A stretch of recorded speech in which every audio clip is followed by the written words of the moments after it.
After Portal 2, the series went into a kind of half hiatus. There hasn't been a proper new game since then, but the IP definitely didn't go unused. Aside from appearances in other games like a Table and Zen Pinball, there were 2 VO games for some reason, and a spin-off to the Bridge Constructor series. Now, I don't know a damn thing about this series, but it sounds self-explanatory. You construct bridges. It sounds like that Poly Bridge game that I've heard about, but different, I guess.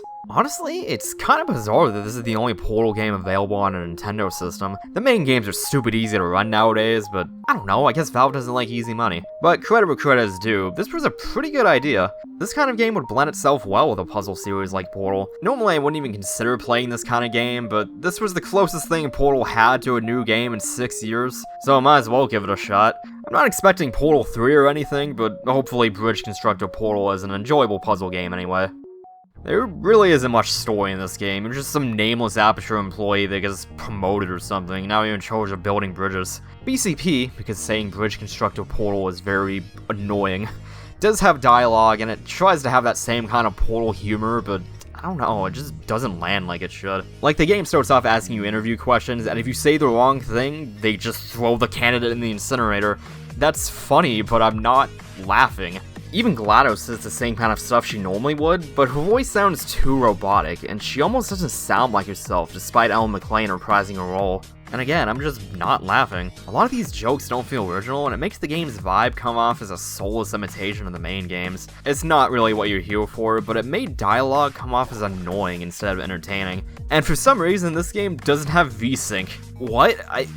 I've never seen that before. That's such a basic video setting that virtually every PC game I've played has had. It unfortunately didn't show up in the recording, but this gave me some nasty screen tearing that just looked gross. VSync can increase the input delay, sure, but I personally can't tell the difference. And it's not like this is the kind of game where frame rate even matters that much. It's ultimately not a huge deal, but I'm honestly kind of shocked that something this simple was overlooked when making the game. Although while the story and presentation aren't great, the music is. This has some great tunes to listen to while building, even though there aren't too many tracks.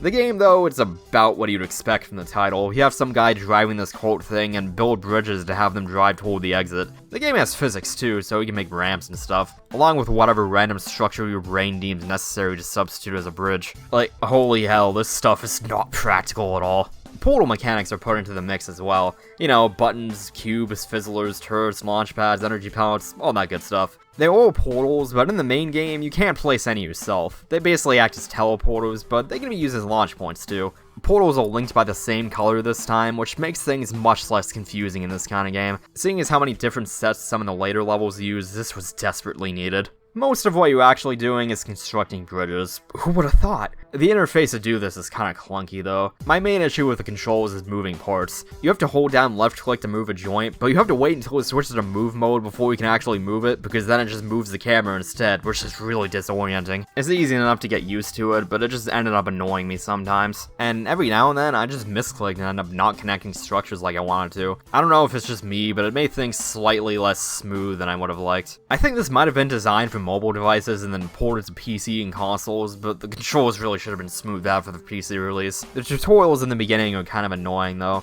I get it with the bridge building stuff. I have never played a game like this in my life, so that port is necessary for me. But when they're explaining how the portal stuff works, I just wanted a button that says, I've played the other games more times than I can count, please stop talking. But you can at least skip dialogue really easily, so it's not as bad as it could have been.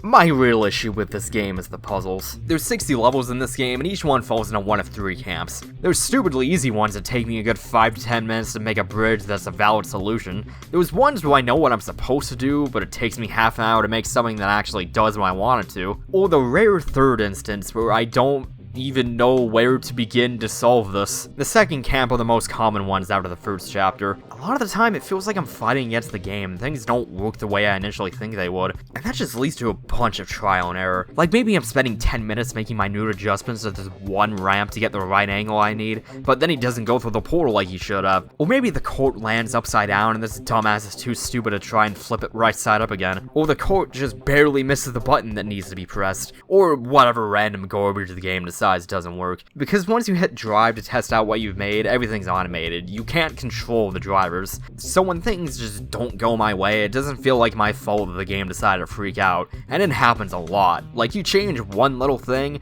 and all of a sudden, everything breaks down right in front of you. That leads to a lot of trial and error, seeing what ends up working and what doesn't, which is by far the most frustrating part of this game. The waiting. There's so much waiting. It took me 14 hours to finish all 60 levels in this game, and a ton of that time was just waiting and watching things happen instead of doing. This game needs a speed up button. It really does. There was no reason why I need to just wait around and hope this one little change does the thing that I want. Energy pellets are the worst in this game because of how precise you need to be. Making the panels that guide them to the receptacle is cool on paper, but it's got the same problem as before. The waiting. And so every time you make some small adjustment, you have to watch the whole sequence again because that tiny change you made probably messed something up. I hate it. There is a test mode that lets you see what happens when everything is set in motion, including cube droppers and energy pellets, but it doesn't take into account the driver going along the track. So sometimes it works in test mode, but doesn't in practice because the Colt got hit with an energy pellet or ran into a cube, or whatever random prank the game decided to pull at that particular time. And during this entire process, I'm not thinking about what I need to do. I know the answer. I just have to spend way too much time actually making that answer. Don't ask me how this complicated web of lies masquerading as a bridge is supposed to work. Because it doesn't. There were even quite a few points where I did something I'd never do in a regular Portal game. I looked up the answers on the internet. Look man, when I spend half an hour trying to build some dumb bridge only to find out that I had the right idea but I suck at building bridges, that's more frustrating than not knowing what I'm supposed to do. Seriously, when I look up the solution to a puzzle only to find something like this, and it still takes me 20 to 30 minutes to actually recreate it and get it to work, I don't feel bad about looking up the answers online. Alternatively, there's the easy levels that have the opposite problem. They're boring. I already know what I'm supposed to do, but it still takes 5 to 10 minutes to actually see it through. I guess the joy of this game is the act of bridge building, but honestly, this just isn't fun to me. Half of what I loved about Portal is how that even when I already knew the solutions, the game was fun as an action game, so it didn't hamper the experience. This is just a puzzle game where I don't have to think a lot of the time, which is far less engaging to me. The solution is almost always building a better bridge, and not some piece of the puzzle that my brain was missing. And I get that the puzzle aspect isn't necessarily the point of this game, but it has Portal in the title, it has puzzles in it. I don't think it's unreasonable to expect puzzles with solutions that aren't brutally obvious. I'm not trying to make it sound like I was expecting a bridge builder to be the but I would have been satisfied with a decent puzzle game. I just wasn't enjoying myself. After getting a third of the way through the game, I was dreading playing more of this. I had a lot more enjoyment after taking a day break from BCP, but it didn't take long to run into a level that brought up the same frustrations. Seriously, do I look like a civil engineer? No. My dumb monkey brain can't wrap my head around how this stuff is supposed to work. I know what I'm supposed to do, but most of my playtime was just figuring out how to make the solution work in practice, which often meant trial and error, and a lot of it. I didn't feel like some engineering god, I felt like I was hacking my way through everything.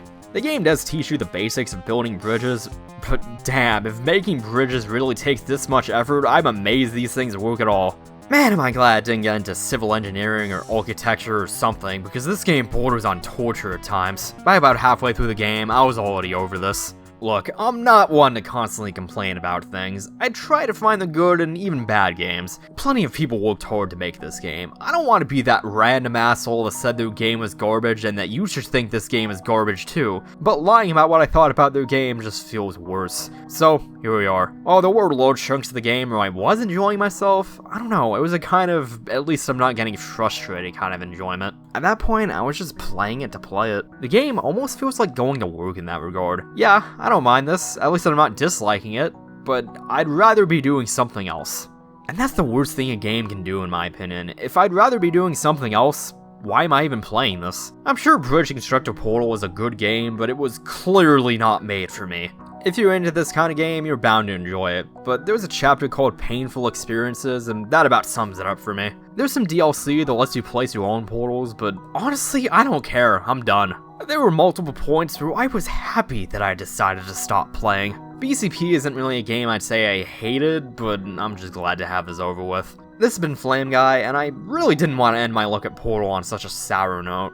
There's quite a few games similar to Portal, so next time I think it'd be fun to look at one that was directed by one of Portal's original creators. I remember liking Quantum Conundrum when it first came out, but I haven't touched it since then.